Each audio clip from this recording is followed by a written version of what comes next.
ஹalleluya, தேவனுக்கு ஸ்தோத்திரம். Good morning and very good morning. இன்றைக்கு ஒரு விசேஷமான நாள் இல்லையா? இது ஆண்டவருடைய நாள், அவர் உயிர்த்தெழுந்த நாள், ஈஸ்டர் என்று சொல்லுவாங்க. இயேசு கிறிஸ்து மரணத்தை ஜெயித்து சாவை வென்று உயிர்த்து எழுந்த நாள் இது. நம் ஆண்டவர் ஜீவனுள்ளவர் என்ற சந்தோஷத்தோடு அவரை துதிப்போம். அவருக்கு ஆராதனை செய்யும்படி ஆலயத்திற்கு போகும் முன்பு ஒரு சிறிய தேவ செய்தியை கேட்போம், ஜெபிப்போம். பரிசுத்தரே, உமக்கு நன்றி ஆண்டவரே. இன்னொரு முறை நாங்கள் ஆராதிக்கிற தெய்வம் ஜீவனுள்ளவர் என்று, எங்கள் ஜெபங்களை கேட்கிறார் என்று, எங்களோடு பேசுகிறவர் என்று, மீண்டும் திரும்ப வரப்போகிறார் என்று, எங்களையும் கூட அவரோடு கூட இருக்கும்படியாக அவருடைய ராஜ்ய வாரிசுகளாக செய்து கொண்டார் என நம்ப, எதிர்பார்க்க, விசுவாசித்து ஜெபிக்கவும் எங்களுக்கு உதவி செய்யும்படி கிறிஸ்துவின் நாமத்தில் ஜெபிக்கிறோம் நல்ல பிதாவே, ஆமென். இயேசு கிறிஸ்து திரும்பவும் எழுந்தார் என்று நம்புறீங்களா? இது வெறும் நம்பிக்கை மட்டும் கிடையாதுங்க, இட் இஸ் ட்ரூ. வரலாற்று ரீதியாக இது நிரூபிக்கப்பட்டிருக்கு. நம் ஆண்டவர் ஜீவன் உள்ளவர் என்பது நாம அனுபவிக்கிறோம், நாம அவரை அறிவோம். உண்மையிலேயே இயேசு கிறிஸ்து சிலுவையில் மரித்து திரும்ப எழுந்திருக்காவிட்டா கிறிஸ்தவம் இவ்வளவு வரைக்கும் இருந்திருக்காது. ஒரு காலத்துல பயந்தாங்கோலிகளாய் ஓடி ஒளிந்த அவருடைய சீஷர்கள் அவருடைய உயிர்த்தெழுதலின் வல்லமையை பெற்றுக்கொண்டு பரிசுத்த ஆவியின் வல்லமையால் நிரப்பப்பட்டு உலகம் முழுவதும் அவருடைய சுவிசேஷத்தை பிரசங்கித்து எத்தனையோ எதிர்ப்புகளை அவங்க எதிர்கொள்ள வேண்டியிருந்தாலும், இரத்த சாட்சிகளாய் மரிக்க நேரிட்டாலும் பின் திரும்பாம ஆண்டவரை விடாம இருந்ததுக்கு காரணம் அவர் உயிருள்ளவர், உண்மை தேவன். இந்த விஷயம் எப்போ பைபிள் எழுதப்பட்டிருக்கு? 1 கொரிந்தியர் 15:3 நான் அடைந்ததும் உங்களுக்காக பிரதானமாக ஒப்புவித்ததும் என்னவென்றால், வேத வாக்கியங்களின்படி கிறிஸ்துவானவர் நமது பாவங்களுக்காக மரித்தார். வேத வாக்கியங்களின்படி கிறிஸ்து நமது பாவங்களுக்காக மரித்தார். தீர்க்க தரிசனமாய் உரைக்கப்பட்டது, வேதத்திலே எழுதப்பட்டது. என்றைக்கோ இயேசு கிறிஸ்துவினுடைய பிறப்புக்கு முன்பே அவர் பிறப்பு, மரணம், உயிர்த்தெழுதலை குறித்து பரிசுத்த வேதத்திலே எழுதப்பட்டிருந்தது. அந்த வேத வாக்கியங்களின்படி கிறிஸ்து நமது பாவங்களுக்காக மரித்தார். அவர் தப்பு பண்ணதுக்கு இல்லைங்க, ஏதோ ஏமாற்றப்பட்டு இல்ல, யாரோ பகையை தீர்த்து கொண்டு இல்ல, நமது பாவங்களுக்காக மரித்தாரு. அடக்கம் பண்ணப்பட்டாரு, கேரண்டி. அவருடைய கல்லறை இன்றைக்கும் எருசலேமில் காலியா இருக்கு. அரிமத்தேயு யோசேப்பு என்கிற ஒரு செல்வந்தன் அவருடைய கல்லறையில வைத்துக் கொண்டார்னு நம்ம வேதத்துல வாசிக்கிறோம். அந்த கல்லறை இன்றைக்கு எருசலேமின் நடுவிலே சுற்றிலும் தோட்டம் இருக்கிற அந்த கல்லறை இன்றைக்கு திறக்கப்பட்டிருக்கிறது. அடக்கம் பண்ணப்பட்டார். அதோடு முடிஞ்சிருந்தா கதை வேற மாதிரி இருந்திருக்கும். வேத வாக்கியங்களின்படி 3ஆம் நாளில் உயிர்த்தெழுந்தார். வேத வாக்கியங்களின்படி முன்னமே தீர்க்க தரிசனம் சொல்லப்பட்டபடி 3ஆம் நாளில் அவர் உயிர்த்தெழுந்தார். நம்புறீங்களா? நாம் ஆராதிக்கிற தேவன் ஜீவன் உள்ளவர். அவர் நேற்றும் இன்றும் என்றும் மாறாதவராக இருக்கிறார். இருக்கிறவராகவே இருக்கிறேன் என்றவர். ஹல்லேலூயா. ஆண்டவர் நம் ஜெபங்களை கேட்கிறவராக இருக்கிறாரு. நம்மை ரட்சித்து நம்முடைய பாவங்களுக்கு பரிகாரம் செய்யும்படிக்கு இந்த உலகத்துக்கு வந்து மரணத்தின் அதிகாரியாகிய பிசாசை மரணத்தினால் ஜெயித்தார் என்று, பாதாளத்தை ஜெயித்தார் என்று, மரணத்தை ஜெயித்து சாவை வென்று எழுந்தார் என்றதை நம்ம எப்போ ஞாபகம் வச்சுக்கணுங்க. உண்மையிலேயே இயேசானவர் மரித்ததிலிருந்து எழாவிட்டா பாருங்க 14ஆம் வசனத்துல, கிறிஸ்து எழுந்திருக்கவில்லை என்றால் எங்கள் பிரசங்கமும் விருதா. கிறிஸ்தவத்தின் சாராம்சமே இயேசு கிறிஸ்துவின் உயிர்த்தெழுதலின் வல்லமை. கிறிஸ்து சிலுவையில் செய்த தியாகம், அதன் மூலம் பாவிக்கு கிடைக்கும் பாவ மன்னிப்பு, மரணத்தை ஜெயித்த கிறிஸ்துவின் மூலம் கிடைக்கும் பரிசுத்த ஆவியின் வல்லமையினாலே உண்டாகும் புதிய வாழ்க்கை. கிறிஸ்து எழுந்திருக்காவிட்டால் நாங்கள் செய்யும் பிரசங்கம் அது வீண், உங்க விசுவாசமும் விருதா. இல்லங்க, நீங்க விசுவாசிக்கிறது மட்டுமே பெருசு இல்லங்க, நீங்க விசுவாசிக்கிற விஷயம் உண்மையா இருக்கணும்ல. குருட்டு விசுவாசம் இல்லல, மூட நம்பிக்கை இல்லல, ஒரு சத்தியத்தை நம்புகிறோம் நாம. அது என் ஆண்டவர் எனக்காக மரித்து உயிர்த்தெழுந்தார்.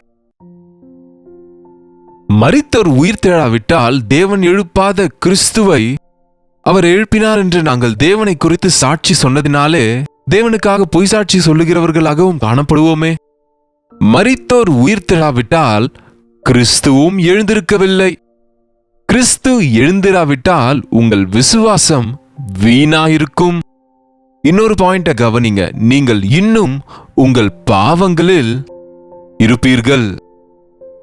இயேசு கிறிஸ்து மரித்து உயிர்த்தெழுந்தார் என்று நம்புவது மட்டும் இல்லைங்க, அந்த சத்தியத்தை நம்பும்போது, என்னுடைய பாவங்களுக்காக கிறிஸ்து மரித்து உயிர்த்தெழுந்தார் என்று நம்பும்போது எனக்கு பாவத்திலிருந்து விடுதலை கிடைக்கிறது, எனக்கு பாவ மன்னிப்பு உண்டாகுது, எனக்கு பரிசுத்த வாழ்க்கை கிடைத்தது. ஆமா, ஒருவன் கிறிஸ்துக்குள் இருந்தால் அவன் புது சிருஷ்டியா இருக்கிறான். பழையவைகள் ஒழிந்தன, எல்லாம் புதிதாயின. ஒரு பாவி, ஒரு துன்மார்கன், ஒரு கொலைபாதகன், ஒரு திருடன், ஒரு உபச்சாரி, ஒரு பொய்யன், ஒரு ஏமாற்றுக்காரன் எப்படி கிறிஸ்துவை ஏற்றுக்கொண்ட பிறகு உத்தமனாய், தயையுள்ளவனா, அன்புள்ளவனா, பரிசுத்தனா வாழ முடியுது? அவருடைய உயிர்த்தெழுதலின் வல்லமையால. சிலர் இப்படி சொன்னா கேட்க மாட்டாங்க. இப்படியாக ஒருவர் பக்கத்துல இருக்கிறவர்கிட்ட இயேசு உயிர்த்தெழுந்தவர், உண்மையுள்ள தேவன் என்று சொன்னா, நிரூபணம் என்ன, நிரூபணம் என்னன்னா எத்தனையோ விஷயங்களை சொன்னார் வேதத்துல இருந்து. இவர் எது சொன்னாலும் எனக்கு அப்படி இல்ல, எனக்கு நேர்ல பார்த்த சாட்சி வேணும்னாராம். சாட்சி சொல்லிட்டு இருந்தவருக்கு வெறுப்பு உண்டாகி, நேர்ல பார்த்த சாட்சி நான் தான், நீ இன்னும் என் பக்கத்துல நின்று கொண்டு பேசிட்டு இருக்கனா, அதற்கு காரணம் என் வாழ்க்கை மாறினதுனாலதான். நான் யாருன்னு தெரியுமா? மனித மாமிசத்தை தின்னுகிற நரமாம்சம் உண்பவன். மனிதர்களை சாப்பிடுகிற என்னை இயேசு கிறிஸ்து மாற்றினதினால நான் பொறுமையோடே அன்பும் தயையும் கொண்டு தாழ்மையா வாழ்ந்துட்டு இருக்கேன். இதுதான் அந்த சாட்சி. இங்க பாரு, இயேசு கிறிஸ்து மட்டும் என்ன மாற்றாம இருந்திருந்தா இந்நேரத்துக்கு உன்னை எப்போதோ கடித்து மென்று சாப்பிட்டு இருப்பேன் என்ற உடனே அதிர்ச்சிக்கு அந்த நபர் அவருக்கு ஒரு வணக்கம் சொல்லி, அப்பா, இவ்வளவு பெரிய தேவனா உங்க தேவன் என்று தேவன் மேல விசுவாசம் வைத்தாராம். எத்தனையோ சாட்சிகள் இருக்குங்க. நம்புவதற்கு நாங்கள் தொட்டு பார்த்தோம், நாங்கள் கேட்டோம், நாங்க அனுபவிச்சோம். உயிர்த்தெழுதலின் வல்லமையை நாங்க பெற்றோம். உயிர்த்தெழுதலின் வல்லமைனா எப்படி இருக்கும்னு கேட்பாங்க சிலர்.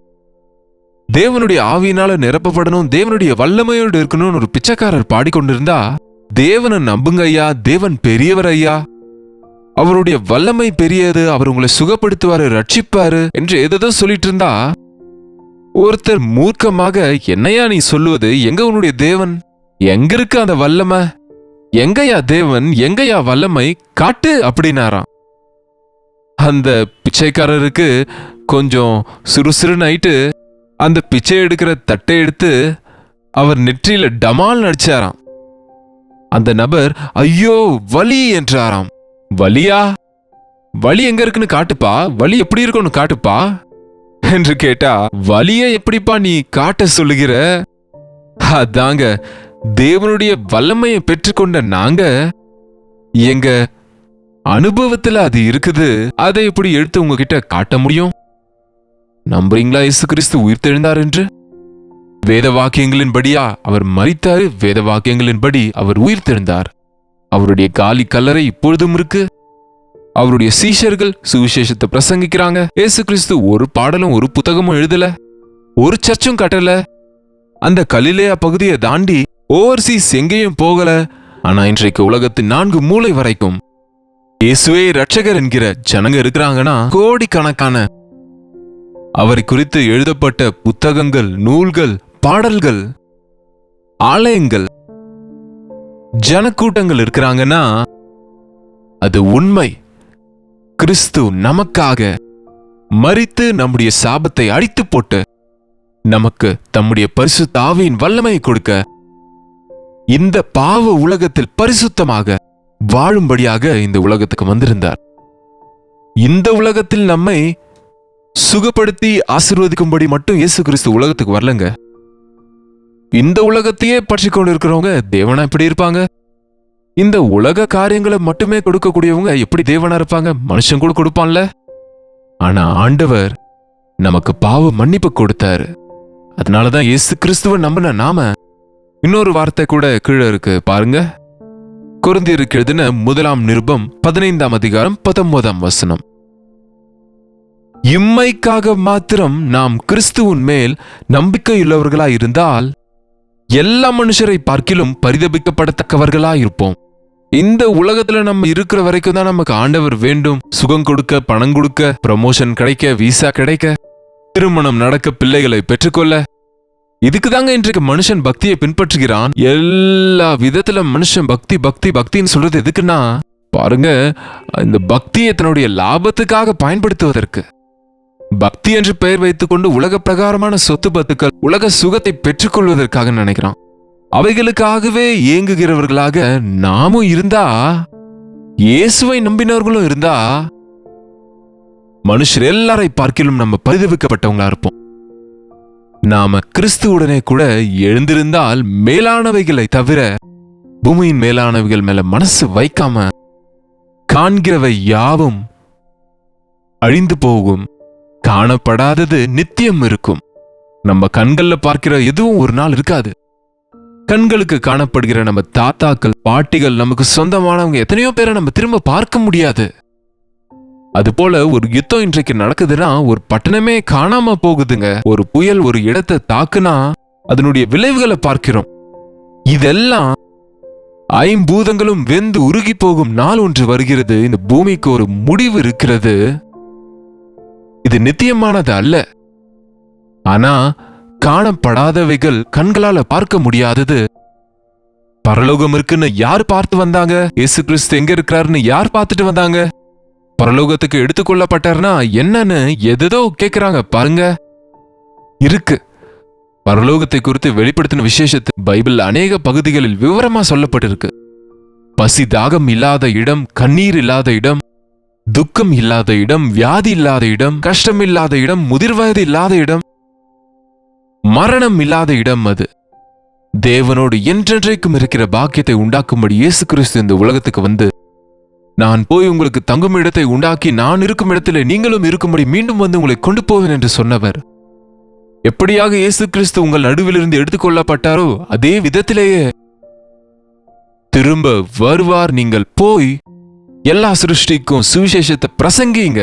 அவர் நாமத்திலே பாவ மன்னிப்பு இருக்கிறது. அவருடைய இரத்தத்திலே பாவத்திற்கு சுத்திகரிப்பு இருக்கிறது. அவரிடத்துல விசுவாசிக்கிறவர்கள் நித்திய ஜீவனம் பெறுவாங்க என்ற வார்த்தைகளை சொன்னதுனாலதான் இப்படி சொல்லிக்கொண்டு போகிறோம். நம்பினவர்கள் ரட்சிக்கப்படுவாங்க, நம்பாதவங்க அதற்கேற்ற பலனை அடைவாங்க. நம்புறீங்களா? என் இயேசு உயிருள்ளவர். 1க்கு 100 முறை உங்க மனசுல சொல்லிக்கோங்க, என் தேவன் ஜீவனுள்ளவர். அவர் நேற்றும் இன்றும் இன்றும் மாறாதவராயிருக்கிறார். மார்ட்டின் லூதர் என்ற ஒரு பக்தர் அநேக பிரச்சனைகளை எதிர்கொண்டார், போராட்டங்களை எதிர்கொண்டார். ஒரு நாள் ரொம்ப துக்கமா வெறுத்து இருந்தார். டேபிள் கிட்ட உட்கார்ந்து எதோ யோசித்துக் கொண்டிருந்த அவர் மனைவி ஒரு கருப்பான ஒரு ஃப்ராக்கை போட்டுக்கொண்டு அவருக்கு முன்பாக வந்து நின்றாங்க. அந்த ஊர்ல கருப்பு துணி போட்டாங்கன்னா யாரோ இறந்துட்டாங்கன்னு அர்த்தங்க. அவங்களுக்கு அது ஒரு அடையாளம். ஆல்ரெடி வெறுப்பா இருக்கிற அவர் கருப்பு துணி போட்டிருந்த அவங்கள பார்த்து கொஞ்சம் கோபமா யார் இறந்துட்டாங்க அப்படின்னு கேட்டாராம். அவங்க சாதுவா கடவுள் இறந்துட்டார்னு சொன்னாங்க. உனக்கு என்ன பைத்தியமா? கடவுள் சாவது என்ன? பின்ன என்னங்க, கடவுள் இறந்து விட்டது போல, கடவுள் இல்லாதது போல, ஏதோ நீங்களே சுமைய சுமக்கிறது போல ஏதோ கவலைப்பட்டு கொண்டு உட்கார்ந்து இருக்கிறீங்க. நம்ம தேவன் ஜெபத்தை கேட்கிற தேவன்ல, நம்ம கஷ்டத்துல கூப்பிட்டா பதில் கொடுக்கிற தேவன் இல்ல, நம் பிரச்சனைகளை தீர்க்கிறவர் இல்லங்க என்ற போது மார்ட்டின் ஆமா அல்ல என்று இருவரும் முழங்கால் போட்டு ஜெபித்து தேவனுடைய சக்தியை பெற்றுக் கொண்டாங்களாம்.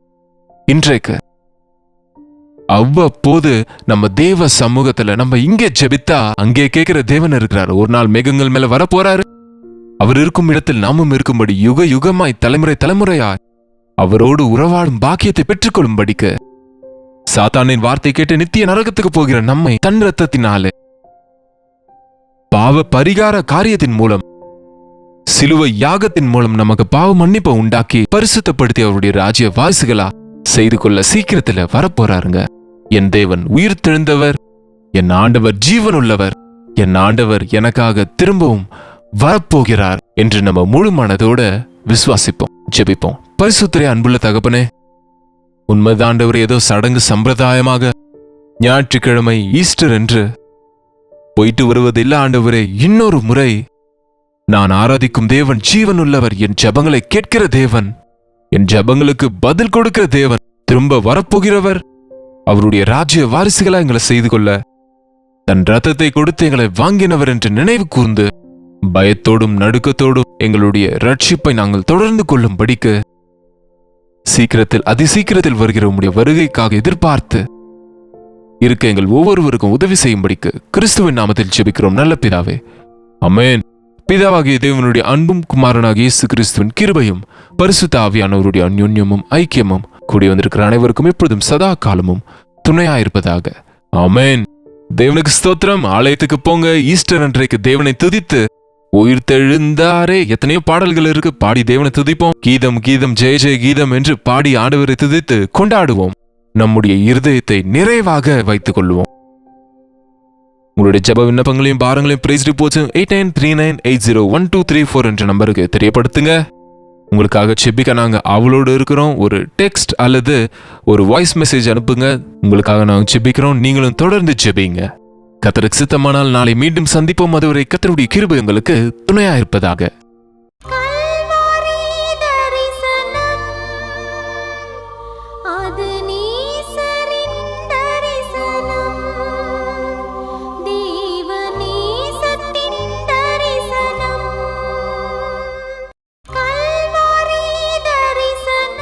ஒவ்வொரு நாளும் உம் வசனம் தியானிப்பேன், ஒவ்வொரு காலையிலும் உம்மை சந்திப்பேன். ஒவ்வொரு நாளும் உம் வசனம் தியானிப்பேன், ஒவ்வொரு காலையிலும் உம்மை சந்திப்பேன். என்னோடு பேசும் தெய்வம் நீ, இன்றும் என்னோடு பேசிடும். உம் வார்த்தை ஜீவன் உள்ளது, இன்றே என் வாழ்வை மாற்றிடும். அனுதின தியானம்